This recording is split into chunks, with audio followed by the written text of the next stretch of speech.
नवी मुंबई पुनर्वसन सामाजिक संस्था यांच्या विद्यमानं 9 ऑगस्ट रोजी क्रांती दिनानिमित्तानं विचार क्रांती या प्रबोधन मंथन कार्यक्रमाचं आयोजन वाशी येथील सिडको एक्झिबिशन सेंटरमध्ये माजी आमदार संदीप नाईक यांच्या प्रमुख उपस्थितीत करण्यात आलं होतं।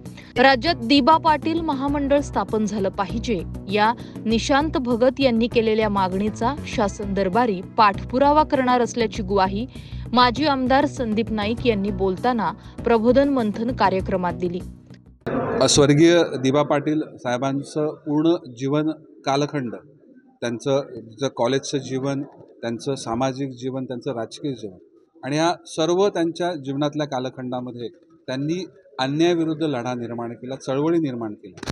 आज स्वतः मोठे व्हावं अशा प्रकारची भावना त्यांच्या मनामध्ये कधीच नव्हती, परंतु आपल्याला मिळालेलं ज्ञान, आपला अनुभव, आपल्याला मिळालेलं पद या माध्यमातून आपण समाजाला न्याय दिला पाहिजे।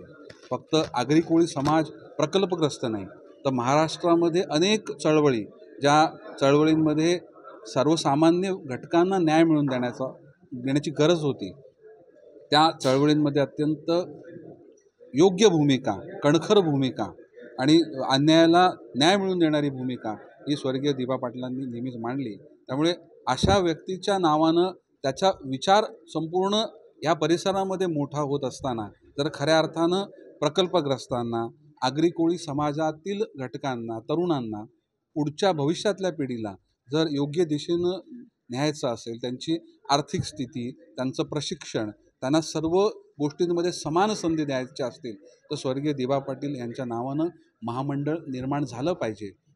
आणि ते फक्त निर्माण न होताना त्याला भरीव तरतूद करून, त्याला अधिकार देऊन, त्या माध्यमातून आगरी कोळी समाजाचं, प्रकल्पग्रस्तांचं कुठेतरी न्यायाला म्हणजे न्याय मिळवून देण्याकरता भूमिका देखील बजावली पाहिजे, अशी मागणी आज या संस्थेच्या माध्यमातून दशरथजी भगत आणि निशांत भगतांनी केली। नक्कीच येणाऱ्या कालखंडामध्ये आणि त्यांनी हा मांडलेला विचार, ही केलेली मागणी ही पूर्ण होत नाही तिथपर्यंत याचा पाठपुरावा करणं आणि ही मागणी पूर्ण करणं याकरता आम्ही सगळेजण मिळून येणाऱ्या काळामध्ये प्रयत्न करू, असा विश्वास नक्कीच मी व्यक्त करतो।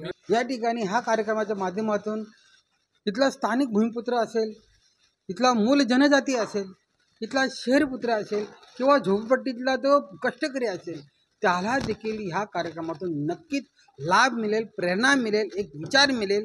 ते याच्यासाठी त्यांचा हक्क आणि अधिकार, मूल जमीन मालकी, मग शहरातले असेल, भूमिपुत्रांचे असेल, मग झोरपट्टीधारकांची, कष्टकऱ्यांची असेल, नक्कीच त्यांना प्रेरणा मिळेल। ज्याप्रमाणे इंग्रजांनी माध्यमामध्ये अन्याय केला, तसंच सिडको आणि भूमिपुत्र आणि स्थानिक समाजाचा अन्याय केला, असं म्हणता येईल का?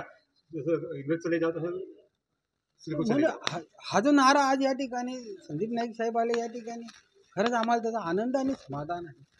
त्यांनी देखील या ठिकाणी आपले अतिशय चांगले विचार या ठिकाणी या शहराप्रती, मग ह्या शहरामध्ये भूमिपुत्र आहे, शहरपुत्र आहे आणि कष्टकरी पुत्र आहे, जे स्लममध्ये राहतो, झोपड राहतो, त्यांच्यासाठी, त्यांच्या हितासाठी देखील विचार मांडले या ठिकाणी। आणि म्हणून या ठिकाणी सिडकोच्या माध्यमातून जी काही पूर्ण लोकशाही म्हणावी त्याची लोकशाही नाही, ही सिडकोची हुकुमशाही आहे, कारण तिथे लोकप्रतिनिधित्व नाही आहे। लोकप्रतिनिधी नसल्यामुळे त्या ठिकाणी सिडकोचे अधिकारी, तो प्रशासक आहे, ते सगळे चांगले असं नाही आहे, आलं आणि सगळे वाईट आहेत। अनेक लोक अधिकारी चांगले आहेत, पण काही अधिकारी ही हुकुमशहा म्हणजे हुकुमशहा पलीकडे ठोकशाही या प्रकारे वागतात आणि सिडको कोणाला जुमानत नाही। म्हणून जो का ऑगस्ट क्रांती दिन अंग्रेज चले जाव, आता ही वेळ आलेली आहे की सिडको चले जाव। महाराष्ट्र न्यूज 24 साठी अनिश बाबर, नवी मुंबई।